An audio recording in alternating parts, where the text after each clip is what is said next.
Drone photography has revolutionized the wedding industry, offering a way to capture the beauty and emotion of a wedding day from a perspective that almost feels magical. Hi, my name's Colton Simmons and I'm a wedding photographer with over 12 years of experience. In this video, I'm going to show you everything that you need to know about drone wedding photography, from picking the right drone to taking photos that are going to leave your couple speechless. Let's dive into it. So for years, I wanted to add drone photography into my wedding workflow, but it seemed like there were a lot of barriers of entry for me. There was the fear of, how can I manage another thing on a wedding day, to the fact that the drones at the time, like the DJI Phantom or even the Mavics, those could be bigger drones when it comes to the noise that's being outputted when you want to fly a drone over a ceremony, or just all the logistics of adding another thing onto the wedding day. But it wasn't until DJI released the Mini 3 Pro, which I have the Mini 4 Pro right here, which very similar size. It wasn't until they released the Mini 3 Pro that I really started to toy with the idea of, having a drone on the wedding day, because not only is it lightweight, but it has so many different features that allows for you to capture content that really relates to being a wedding photographer. So you might be asking yourself, why do I need to implement drone photography? To me, it's kind of a no-brainer. As the industry is evolving and more photographers are adding drones into their gear bags and they're, taking them out on wedding days, you want to make sure that you're able to keep up with the competition around you. And if everyone else is offering a service that you aren't, that kind of puts you 2 steps behind them. So I think it's one of those shifts in the industry that we're seeing over these last few years, where it's something that you're going to want to add in, or like I said, you're going to feel left out. On a wedding day, we're there to tell a story, the couple's story, and we want to make sure that we're using all the tools in our arsenal to do that. If you've ever watched movies in your life, you know that some of the shots that really set the scene for, the next portion of the movie or even the beginning of it are these wide open shots from the sky, and these are called establishing shots. So when we can go up in the sky with our drone and we can take photos of the venue, or we can take photos of the ceremony location, this just adds another perspective. And when you're putting together your gallery for the client, you're able to put these photos in specific ways that just evoke different emotions. And I want to make sure that when my couple walks away from their galleries, they feel like they're taken back to their day in a way that they could have never imagined. I want them to feel like their wedding day was a movie. So having these drone photos puts things in a different perspective and is just another reason why you should have it in your workflow.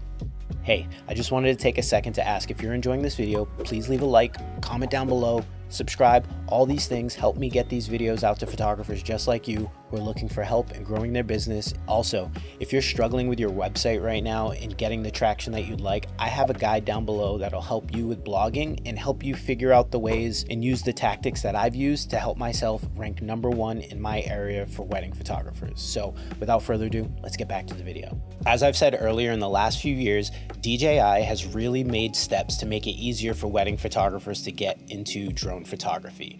And with that, they have 2 drones that I think make the most sense for photographers that want to add one into their workflow. It's the DJI Mini 3 Pro and the DJI Mini 4 Pro. These 2 drones, while both very similar, have their own unique preferences that'll make it up to you basically what you want to decide to buy. For the Mini 3 Pro, it's compact and lightweight, as well as the Mini 4 Pro. It's got an excellent 4K camera. It has the vertical shooting capability. It comes in at an affordable price compared to the DJI 4 Pro. With the Mini 3 Pro, it only has tri-directional obstacle sensing, so it only detects forward, backward, and downward, and it doesn't really detect when it's going up and if there's any objects above it. So that's the only thing that I think sets it back in compared to the Mini 4 Pro, but we'll go over that in a second here. I started with the Mini 3 Pro.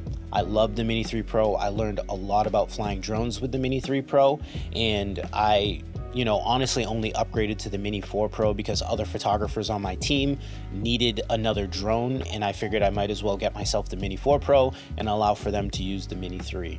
I love that with this drone, I was able to have vertical photos, which you can do with, the Mavic 3 Pro or the Air 3. It's just in those cameras, in order to get a vertical photo, you have to take, the landscape picture and then crop it later in Lightroom, rather than being able to flip the camera and get that portrait mode.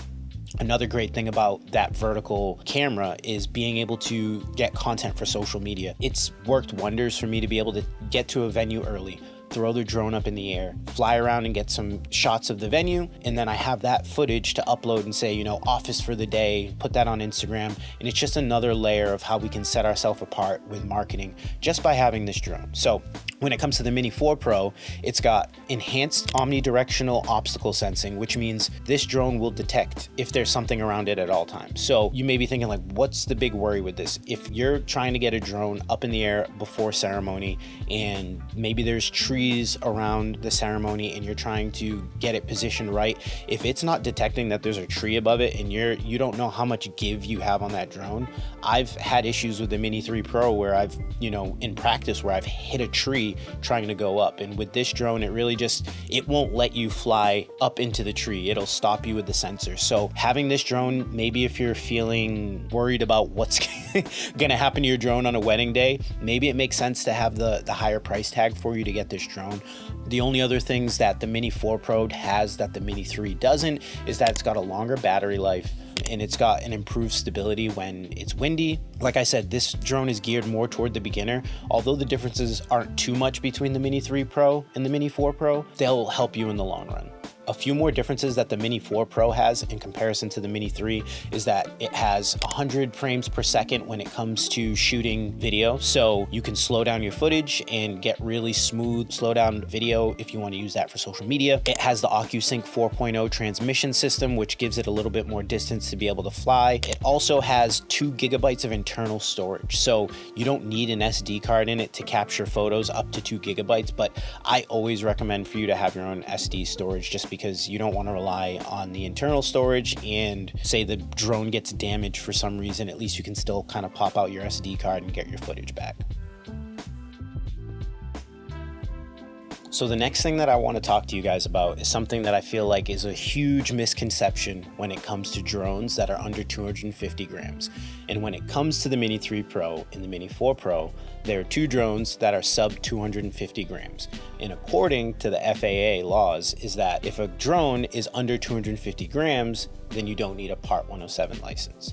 And I hear that all the time from photographers. Well, it's under 250 grams, so I don't need a license. But what they miss in the fine print is that if you are doing any drone work for commercial work, you need an FAA certification and a license to fly the drone. So with that being said, the one thing that I want to recommend for you is to go out and study and get your Part 107. I know it can feel daunting. If you've ever looked at any of the videos online or looked at any of the test questions, you've seen charts and things and all the sorts that go with it that could scare you into being like, is this something that I really have the ability to do? I'm just a photographer.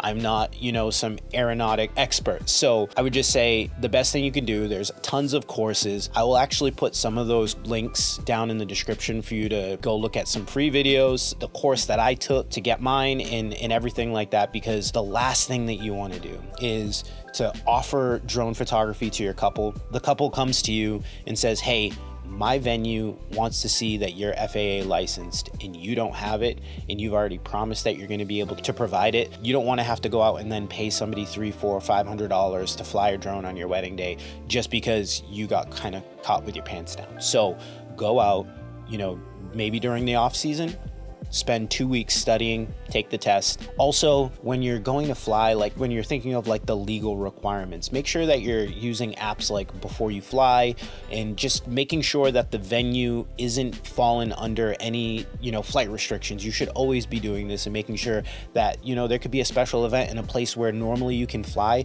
it becomes a no-fly zone because they're having some sort of event where maybe a president's in town or whatever it may be. The FAA shuts down and restricts airspace all the time. So leading up to the wedding day, just make sure that you're doing everything you can to make sure you can fly, and just being honest and open with your couples. I have some venues that I work at where you can't even fly a drone. So a couple will see that I shot at another wedding and I took drone photos at a ceremony, but when it comes to their venue doesn't allow drones. So I have to let them know if they come and they're like, hey, we love how you did that photo of the bride walking down the aisle. Can you do that at our wedding? And that's where you kind of have to say, hey, I would love to, but your venue has some restrictions on flying drones and they just don't allow it.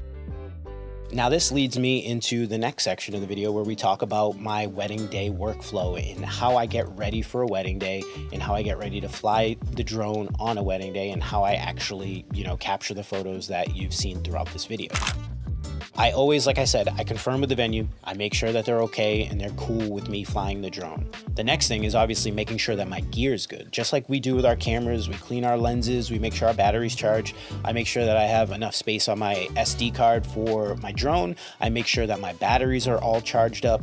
I always plan some shots in advance so I know, okay, I'm going to be taking the drone up during cocktail hour and maybe they have a beautiful outside space where they're going to be having cocktail hour. I'll capture the establishing shot of the hotel because it's completely different from where they're going to be having the reception. I'll do, if it's an outdoor ceremony and the weather's great, I'm always trying to make sure that I'm getting a ceremony shot of the bride walking down the aisle. And I just always try to have a few backup plans and kind of always let the couple know, like, if it's going to be bad weather, if we have winds that are over 25 miles an hour at consistency, then I might not be able to fly the drone. And this is a reason too also why I don't offer drone photography as an add-on, because you never know what's going to happen on the wedding day. So I always just have it as, if I can do it on the wedding day, I'll do it, but I don't upcharge on certain things like that because there's things outside of my control, and the last thing you want to do is offer it, get the couple hyped up about it, they pay more for it, and then you have to deal with refunds and all that in the aftermath. So I would just avoid having it being an add-on.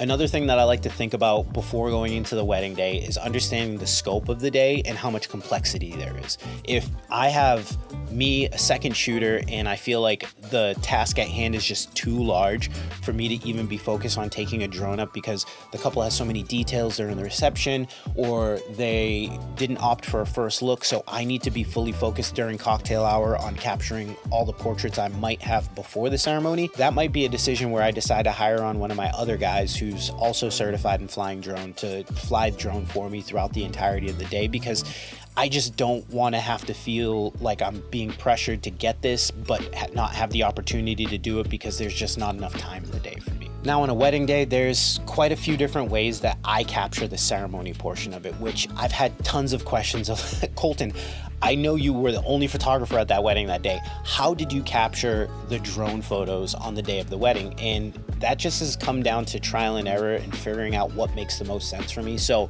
a lot of times what I do on a wedding day when it comes to the ceremony is I try to spend at least 5 minutes before the ceremony starts to get my drone up in position, and I frame the shot and I just leave it there.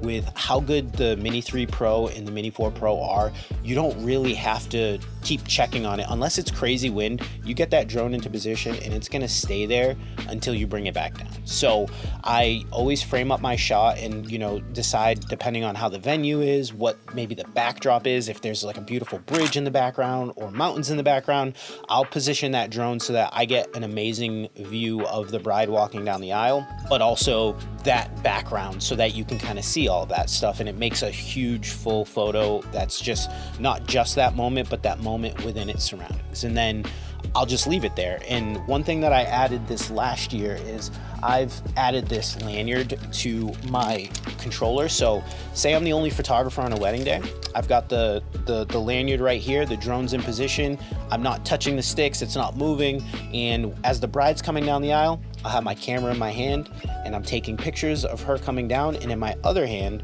I have my finger on this button right here, and I'm just taking pictures and taking pictures with the drone at the same time.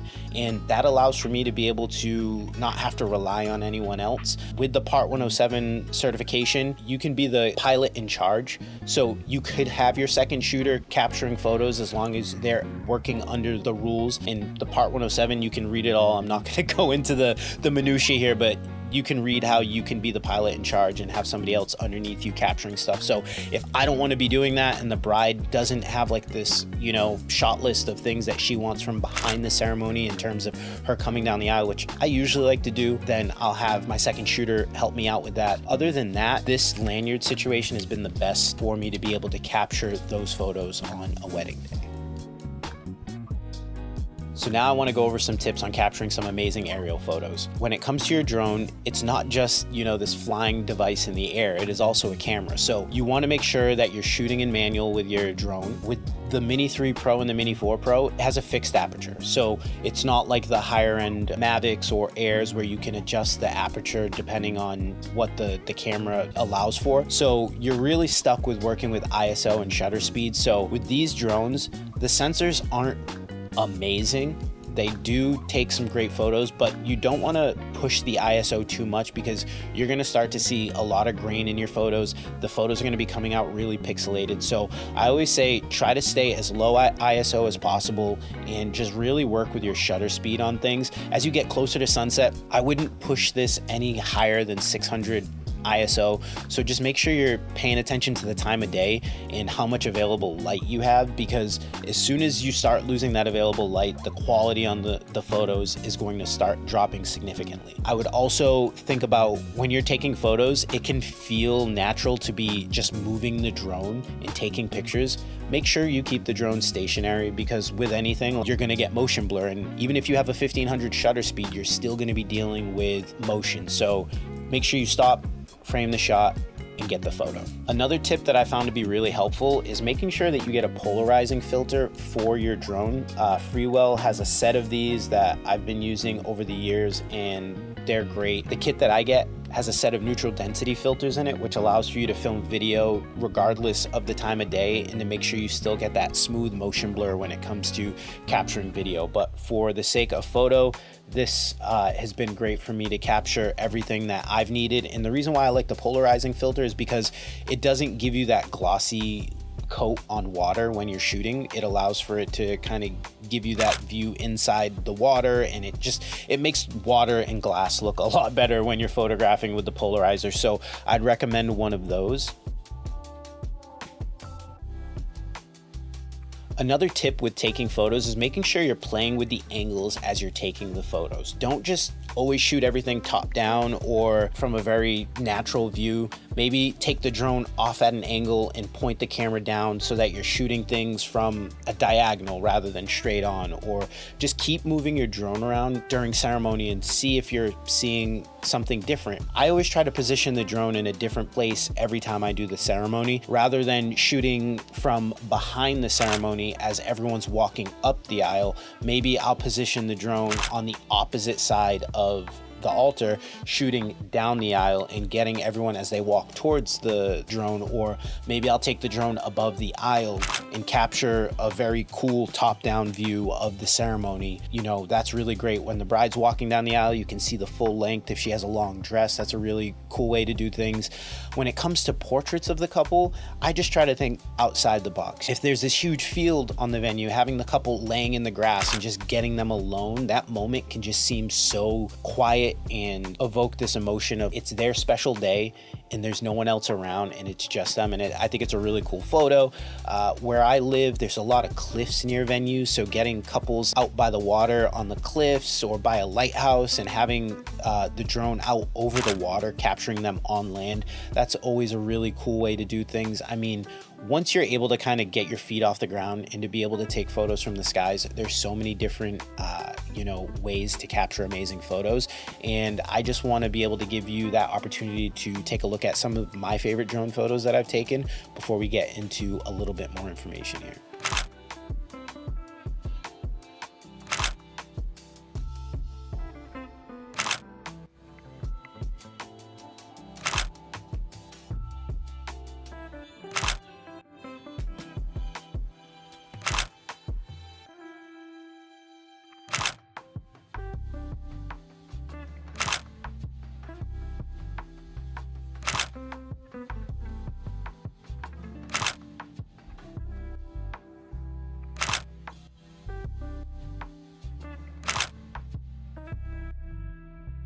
Now, what I want to do for you is go over some common mistakes that you need to avoid when it comes to drones and adding them into your workflow. The biggest mistake that people make is not practicing. They'll buy their drone, they'll fly it in their backyard for a little bit, and then they'll take it to a wedding day. And at least for me, my entire life, the last 35 years of my life, I spent a lot of time playing video games. So Drones to me are very much similar to things that I've done for the majority of my life, and it was very easy for me to pick up on playing around with my drone and using it. So I would definitely, if you don't have, the same experience that I do, I would definitely recommend going out at least 3, 4, 5 times before you actually take it to a wedding or a shoot, and spend a good amount of time. Like, kill all the batteries that you have at this time going out practicing, and just learn how to use the drone.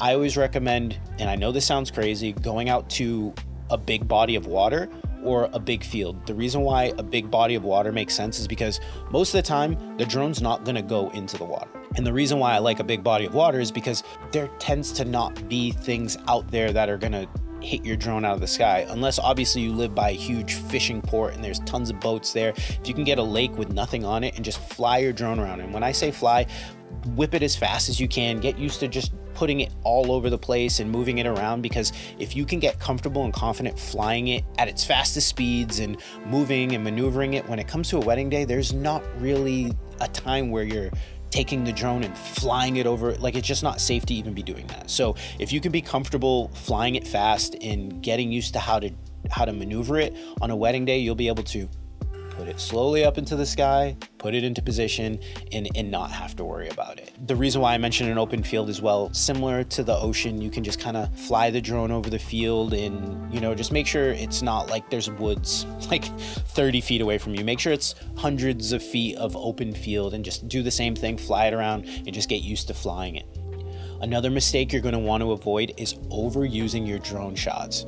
It's just like with anything, any trend or fad, if it starts to get overused, you're going to take away how special those shots are. So even on a full wedding day, I might have a wedding gallery that has 20 to 25 drone photos, if that. Definitely think about that when it comes to the wedding day. Make sure you're not overshooting. Make sure you're not spending way too much time with the drone. Think of it as like the sprinkles on a birthday cake. You don't want to have a ton of them, but it's nice to have them there as like an addition to the actual cake. Another no-no that you want to avoid is flying your drone when you know that the weather isn't good for your drone. The last thing that you want to do is take your drone up on a super windy day and that drone gets flown right into a tree. One, you'll be out your drone unless, obviously you have insurance on it, which we should always have insurance on everything. And two, it just lowers your level of professionalism, and it makes you wear the pie on your face, where the couple may not recommend you to their friend or their coworker because of that incident. And you just want to make sure that you're doing everything to cover yourself from a professional standpoint. If it's raining and it's windy and you know that you can't even stand outside in the weather without getting blown over, please don't fly your drone, and just, let the couple know, hey, I know I wanted to get these shots for you, but it's just not safe for your guests, for my drone, and, to take this up. Another thing that you want to make sure that you do not do is forget to charge your batteries. You don't want to pull this pack out and hit the button to go see what your battery levels look like, and you're getting no lights. These batteries are great. I have the Fly More Plus pack, which these batteries, the normal battery that comes with it, I think it has a 25-minute flight time, and the Fly More batteries, they have a 45-minute flight time. So with all 3 batteries, you're looking at somewhere around like an hour and a half to an hour and 45 minutes of flight time on a wedding day, which is amazing. And also wind will bear factor of how long the batteries last. The windier it is, the quicker the battery drains. So having these fully charged is key. You don't want to show up, go to take your drone up, and then you have no battery. And these take probably anywhere from a half hour to 40 minutes to charge. So if you're having to constantly charge, and it's just another stressor that you don't want to have added. So make sure these are charged. So I hope this video was very helpful in you getting your feet wet when it comes to wedding drone photography. And I'd love for you to leave a comment down below of anything you think that I missed or anything that you have questions on. I'd love to be able to chat with you guys afterwards and help you out. I will see you all in the next one.